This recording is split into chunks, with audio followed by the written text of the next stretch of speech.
오늘 성경 말씀은 잠언 29장 1절부터 14절에 있는 말씀입니다.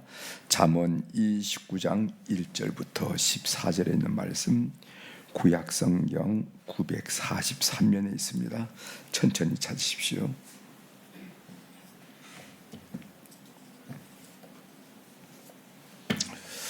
잠언 29장 1절부터 제가 봉독해 드리겠습니다.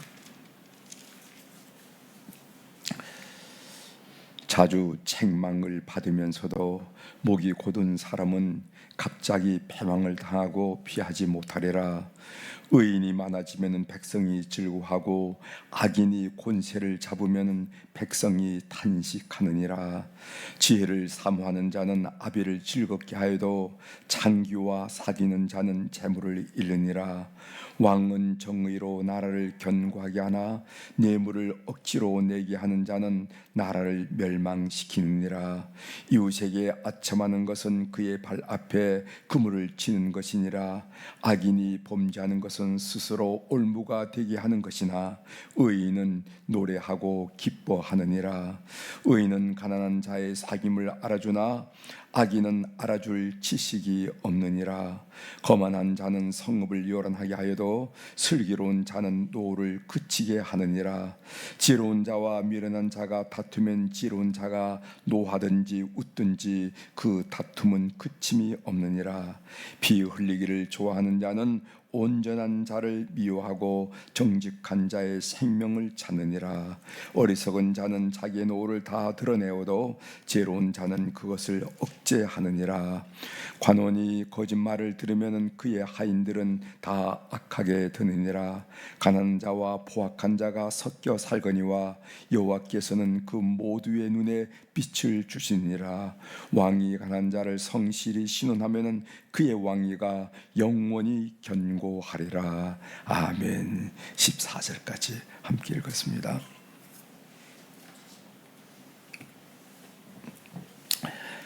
오늘 우리가 읽은 말씀을 중심으로 주제를 책망을 잘 받아들이는 지혜로운 자가 되자, 이런 말씀을 드리도록 하겠습니다. 우리가 인간관계에 책망을 잘 받아들이는 사람도 있고 책망을 거절하는 사람 있잖아요. 책망을 잘 받아들이는, 귀담아 듣는 지혜로운 자가 되자 하는 말씀을 함께 나누려고 합니다. 오늘 본문 내용은 좋은 지도자란 어떤 지도자인가 하는 그런 내용을 다루고 있어요. 여러분, 이 잠언, 이 말씀은 히스기야 왕이 솔로몬의 잠언을 편집하면서 찾은 통치 철학이라 하는 말씀을 꼭 전제로 알고 여러분 이 잠언서를 꼭 읽으셔야 됩니다. 그 당시 상황이 어떤 상황이냐면은 북이스라엘 왕국은 이미 아시리아 제국으로부터 멸망을 당하잖아요. 그리고 변방에는 그 아시리아 제국이 침입해서 성이 무너진다는 이야기를 듣게 됩니다. 예루살렘 성도 언제 무너질지 몰라요. 사실 히스기야 왕 때 예루살렘 성이 그 사내립 군사로부터 이렇게 18만 5천 명 아시잖아요. 이미 성이 에워싸임을 당하는 그런 봉쇄를 당하는 그런 경험도 있었어요. 그때 군사력을 확보하는 것도 중요할 것이고 탁월한 외교력을 갖는 것도 중요할 것이지만은 이 히스기야 왕은 이 백성들의 의식, 지도자들의 의식, 정신, 이게 문제구나 하는 판단을 하고 통치 철학을 다시 한번 세우는데, 그 통치 철학의 근거가 뭐냐면은 바로 솔로몬은 지혜자 중에 지혜란 솔로몬의 잠언, 솔로몬의 지혜를 다시 편집하는 거예요. 그런 배경 속에서 이 잠언서가 나왔다 하는 것을 이해하셔야 잠언을 읽기가 쉽고 또 그런 의미에서 해석이 된다 하는 말씀을 여러분들에게 드립니다. 좋은 지도자가 어떤 지도자인가? 오늘 본문에 보면은 세 가지를 이야기하죠. 하나는 남의 말을 들을 줄 아는 사람, 이 사람이 좋은 지도자라는 겁니다. 두 번째로는 정의를 세우는 사람, 이 사람이 좋은 지도자라는 겁니다. 세 번째로는 약한 악한 백성을 돌보는 사람, 이 사람이 좋은 지도자라 하는 이야기를 하고 있는데, 이제 구체적으로 본문을 한번 살펴보도록 하겠습니다. 첫 번째로, 좋은 지도자란 누구인가? 남의 말을 들을 줄 알아야 된다 하는 이야기. 자, 1절 한번 제가 읽어드리겠어요. 자주 책망을 받으면서도 목이 곧은 사람은 갑자기 패망을 당하고 피하지 못하리라, 이렇게 말씀을 주셨습니다. 여기 자주 책망을 받으면서도, 지도자는 누구로부터 책망을 받는가 하면은 그 당시에는 첫 번째로는 하나님의 말씀으로부터 책망을 받아요. 그 하나님 말씀을 대언하는 자가 주로 예언자가 아니겠습니까? 그래서 왕 곁에는 예언자가 있어서, 선지자가 있어서 하나님의 뜻을 선포하는 그런 것을 우리가 구약 성경에서 보는데, 하나님의 말씀으로부터 책망을 받을 때, 어떤 사람은, 사울 같은 사람은요 거절했어요. 그러나 다윗 같은 사람은 나단의 책망을 받을 때 무릎을 탁 꿇고 내가 죄인입니다 하면서 하나님의 용서를 구했다 이 말이죠. 그래서 하나님의 말씀으로부터 책망을 받게 되거나, 또는 자기를 뽑아준 공동체의 애침을 통해서 책망을 받게 됩니다. 공동체가 이건 아닙니다, 이건 아닙니다, 그런 애침을 통해서 책망을 받게 되는데, 자주 책망을 받으면서도 목이 곧은 사람은, 이 목이 곧다라는 말은 무슨 말이냐면은 이 소의 멍에에서 나온 말입니다. 목이 곧다는, 이 소가 일을 하려면은 무슨 멍에를 이렇게 딱 이렇게 어깨에다 딱 해서 이제 일을 시작하는 거 아니겠어요? 목이 곧다란 말은 그 소가 그 멍에를 거부하는 겁니다. 이런 걸 보고 목이 곧다 이렇게 말하는데, 즉 잘못을 인정하고 받아들일 줄 알아야 하는데, 나는 못해, 나는 할 수 없어 라고 거부하는 그런 상태, 그런 자세를 목이 곧다 이렇게 표현한다는 것을 알아야 됩니다. 이런 사람은 갑자기 망하게 된다는 것이죠. 하나님께 책망을 받는 것은 은혜요 기회가 됩니다. 왜냐하면 잘못을 깨닫고 바른 길로 나갈 수 있는 계기가 되기 때문에 그렇다는 거예요. 자, 두 번째로, 좋은 지도자란 정의를 세워야 한다, 그런 말씀을 오늘 주고 있습니다. 4절입니다. 왕은 정의로 나라를 견고하게 하나 뇌물을 억지로 내게 하는 자는 나라를 멸망시키느니라, 이렇게 얘기했어요. 나라가 멸망하는 것은요 군사력이나 애교력이 없어서 아니라 정의가 무너지면 나라가 무너진다는 얘기를 지금 성경이 하고 있는 겁니다. 여기 정의라는 것은, 여러분 법원에 가보면요 정의에서는 디케 동상이 있잖아요. 디케 마크도 있고, 여러분 법원에 가 보면은 정의의 여신 디케가 눈을 가리고 오른쪽에는 뭐를 듭니까? 저울을 들고 왼쪽에는 검을 드는데, 이 검이 양날 가졌어요. 이런 걸 탁 들고 이런 모습을 보게 되는데, 이것을 보고 정의의 여신 디케라 한다는 겁니다. 여러분, 이 눈을 가린다 하는 말은 무엇이냐면 상대방의 이 입장을 고려하지 않는 겁니다. 관련자의 계급이라든가 지위라든가 신분이라든가 개인적인 연고, 이런 거 고려하지 말라는 거예요. 고려하지 말고, 한 손에 저울을 든다는 것은 엄밀한 형량을 말하는 겁니다. 정확한 형량. 뭐 말을 잘한다고 그래가지고 형량이 감해지고, 말을 못한다고 그래서 형량이 이렇게, 그 감정에 따라서 형량을 정하지 말고 정확하게 하라. 그리고 검도 뭐냐면은, 이 검은 소위 형벌권을 말하는데, 이 양날 가졌어요. 그 양 한쪽만 날이 서지 않았습니다. 양날이 섰다니, 이건 뭐를 말하면, 잘못하면은 당신도 다칠 수 있다 하는 것을 늘 경계하라는 거예요. 잘못 판단하면은, 잘못 형량을 부여하면은 당신도 다칠 수 있다 하는 것을 검을 든 그 사람이 본다는 거죠. 그래서 이 하는 얘기입니다. 오늘 이 성경이 이야기하는 것은, 나라는 국력이 부족하거나 무슨 경제력이 부족하거나 외교력이 부족하거나 이런 데서 무너지는 것이 아니라, 정의가 무너지면은 나라가 무너진다, 이렇게 얘기하는 거예요. 그러나 세상에서는 돈과 권력 앞에서 정의가 무시되는 것을 우리가 많이 경험하게 된다는 겁니다. 오늘 성경이 지적하는 것은 뇌물을 지적하죠. 돈. 이 돈 문제 때문에 어떤 사람에게는 이렇게 판단이 되고 어떤 사람은 저렇게 판단이 된다 이 말이죠. 이럴 때 많은 백성들이 실망을 하고 마음을 고두게 된다 하는 이야기를 성경을 이야기한다는, 좋은 지도자가 어떤 지도자인가? 정의를 구현하는 자 하는 얘기죠.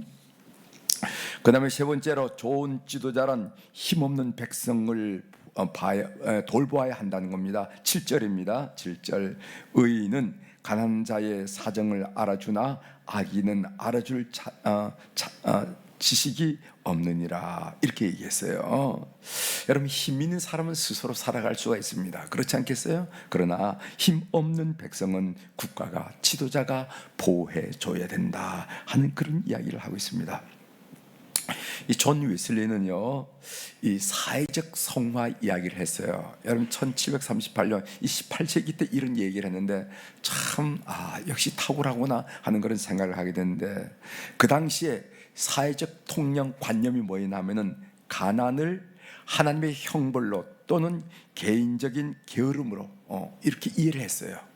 예를 들어서 어떤 사람이 가난하다, 그럼 저 사람은 하나님의 진노를 받아서, 하나님의 형벌을 받아서 그러니까 가난하지.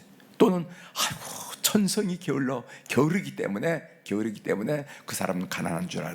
그런데 존 웨슬리는 이 가난을 어떻게 인식했는지 했습니까? 그것은 존 웨슬리가 이런 구제 사업을 하면서 가난한 사람을 만나면서 그들과 대화를 하면서 그들의 상황을 이해하면서 존 웨슬리가 이야기한 건 뭐냐면, 가난은 하나님의 형벌도 아니고 개인적인 책임도 아니다. 이것은 사회적인 모순이다 하는 얘기를 18세기 때 이미 한 거예요. 1차 대전뿐만 아니라 18세기 1738년도니까 그때 이미 이야기했습니다. 그래서 어떻게 하면 이 제도를 개혁할 수가 있을까? 여기에 관심을 가지고 그 존 웨슬리가 활동하는 것을 우리들이 이렇게 보게 됩니다. 좋은 지도자는 어떤 지도자인가? 약자, 가난이라는 문제를 제가 지금 이야기하고 있지만, 가난한 문제를 개인적인 책임이라든가 어떤 무슨 신의 징벌로 이렇게 이해하지 않고, 우리 사회가 잘 보듬지 못한 것 때문이다 하고 사회적 제도에 대한 개선에 관심을 갖는 것, 이런 것이 좋은 지도자라 하는 얘기입니다. 하나님의 음성 듣기로 좀 말씀을 좀 드리려고 그래요. 저는 본문을 읽고 이 묵상하는 가운데 1절의 말씀이 마음을 떠나지 않았습니다. 1절 다시 한번 여러분 보십시오. 1절, 자주 책망을 받으면서도 목이 곧은 사람은 갑자기 패망을 당하고 피하지 못하리라. 이 말씀이 제 마음을 떠나지 않는 이유가 뭘까? 그것은 제가 이 책망받는 일에 서투르기 때문에 그렇습니다. 제가 책망받는 일을 서툴기 때문에 그렇다. 내가 책망받는 일에 서툴기 때문에 이 말씀이 그냥 마음을 쑥 떠나지 않고 마음의 잔영으로 남는다 하는 그런 생각을 하게 되었습니다. 책망을 잘 받아들이기가 쉽지 않습니다. 잘했다고 하면은 좋아하지만은 잘못했다고 하면은요, 받아들이기 쉽지 않아요. 변명하게 되고 이유를 말하게 되고, 그러면 당신 해보세요라고 짜증을 나게 되고, 이런 경우가 많이 있다는 것입니다. 그래서 인격의 성숙을 보면은 책망을 받아들이는 정도에 따라서 그 사람의 인격을 측정을 할 수 있다는 거예요. 책망을 잘 받아들이면 성숙한 사람이고, 책망을 잘 받아들이지 못하면 미숙한 사람이라는 거예요.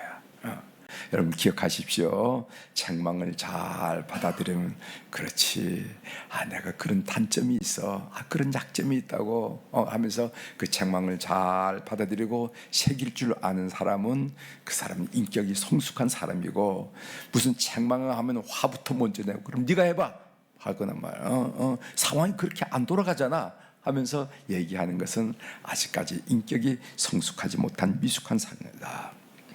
여러분, 실수라는 것과 실패라는 것 다르다는 거 알죠? 실수, 실패, 어떻게 언뜻 보면은 똑같은 말인 것 같지만 그 개념이 다릅니다. 이 실수, 실패가 어떻게 다른가? 실수는 그 후에 받아들이는 태도에 따라서 실패로 이어질 수도 있고 성공으로도 이어질 수 있다는 것입니다. 실수한 후에 책망을 잘 받아들여서 잘못을 인정하고 반성하고 고치고 조언에 귀를 기울이게 되면 성공으로 이어질 가능성이 많이 있어요.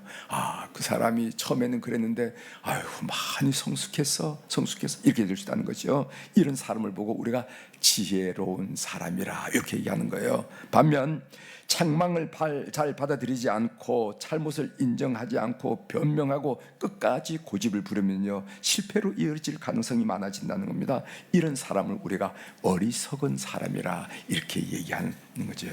여러분 지혜로운 사람이 다 되길 바랍니다.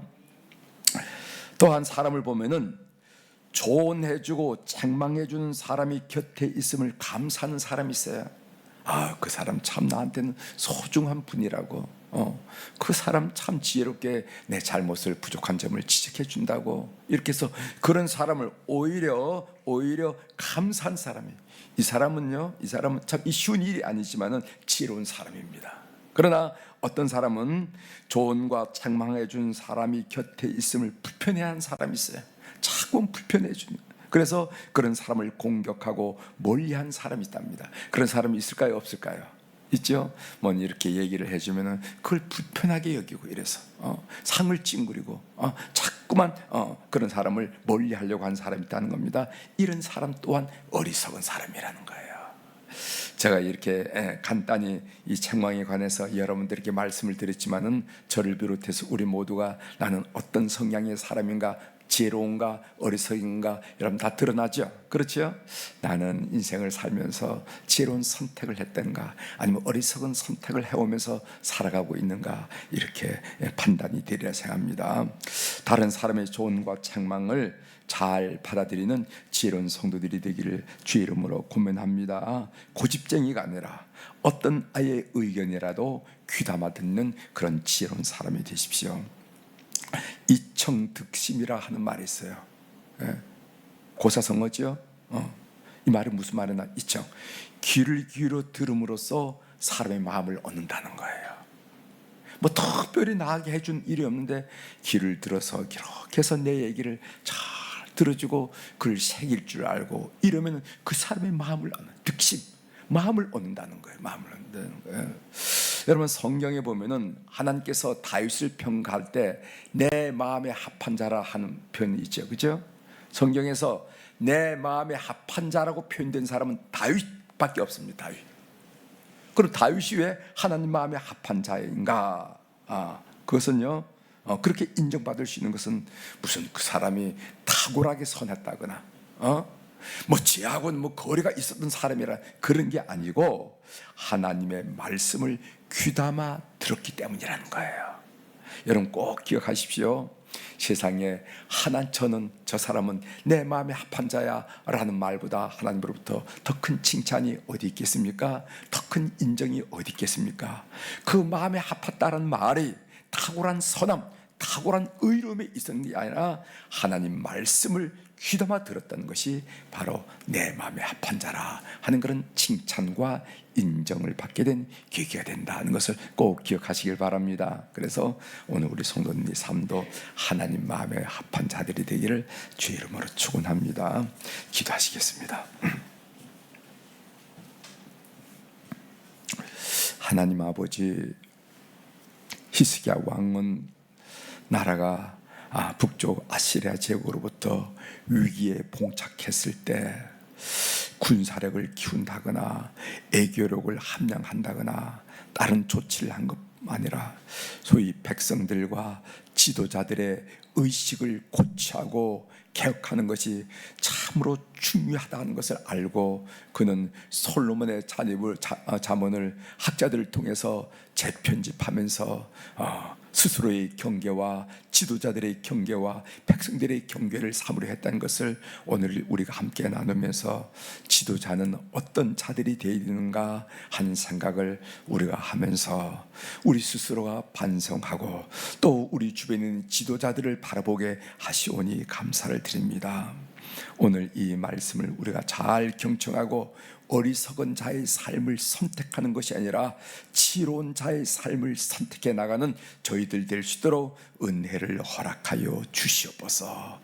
특별히 귀를 크게 열어서 사람들의 이야기를 잘 듣고 고쳐나가는 그런 지혜로운 자들이 될 수 있도록 은총을 베풀어 주옵소서.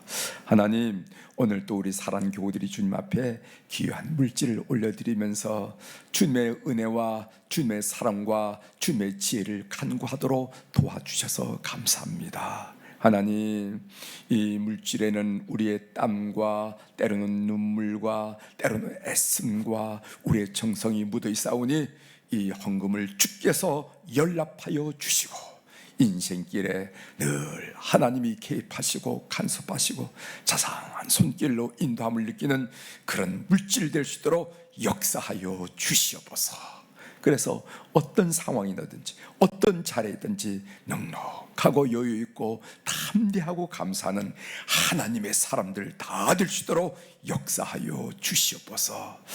오늘 하나님, 이 화요일 날 우리 안나, 우리 모세, 우리 선교 회원들 어른들을 축복하면서 특별히 기도하게 하시오니 감사를 드립니다.